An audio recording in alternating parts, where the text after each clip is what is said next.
श्री कुंज बिहारी श्री अरदास हमारी माई श्यामा जू को राज या के अधीन सदा ही सावरो या व्रज को सिरताज हमारी माई श्यामा जू को राज।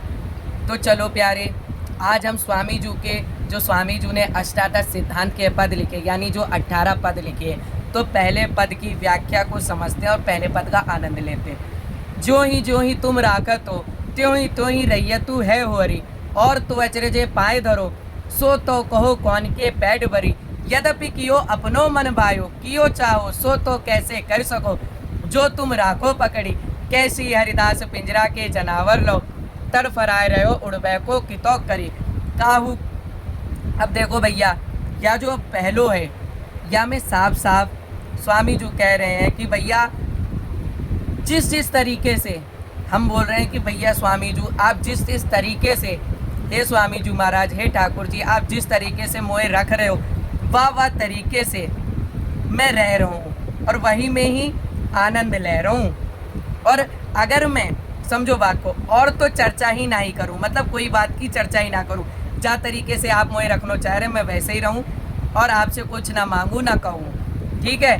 कहनी ही कहा है, आपकी इच्छा के बिना यदि मैं एक पाँव भी रखना चाहूँ, अब समझो बात को कि स्वामी जी की श्री जी के इच्छा के बिना मैं एक पाँव भी रखना चाहूँ तो मैं ना धर सकूँ, ठीक है, क्योंकि हमारी सामर्थ्य नहीं है कि एक डग भी इधर से उधर करो जा सके।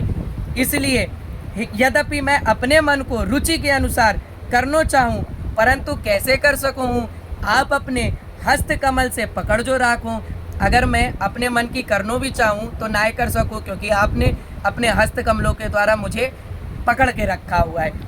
अनन्य पति श्री स्वामी हरिदास जी महाराज कहते हैं कि यह मन पिंजरा में पकड़ो भयो पंछी की भांति काहू ओरते उड़ जाइबे के लिए तरफरात है, आतुर राहत है, लेकिन उड़ नहीं पाता है। देखो जैसे पिंजरा का जो पंछी होता है क्या करता है, उड़ने की चेष्टा करता है लेकिन उड़ नहीं पाता है, वैसे ही ये हमारा मन है, भजन से हट करके कहीं और जाने की कोशिश करता है लेकिन कोशिश व्यर्थ जाती। क्यों जाती? क्योंकि जब स्वामी जी रसिक अनन्यपति स्वामी जी ने जब हमें पकड़ के रखा है, आचार्यों ने हमें पकड़ के रखा है, तो हमारा मन भजन से हटेगा ही नहीं, भजन में ही लगेगा। तो इसलिए भैया जितना है सके भजन में आनंद लो। श्री कुंज बिहारी श्री अरदास हमारे माई श्यामा जी को राज।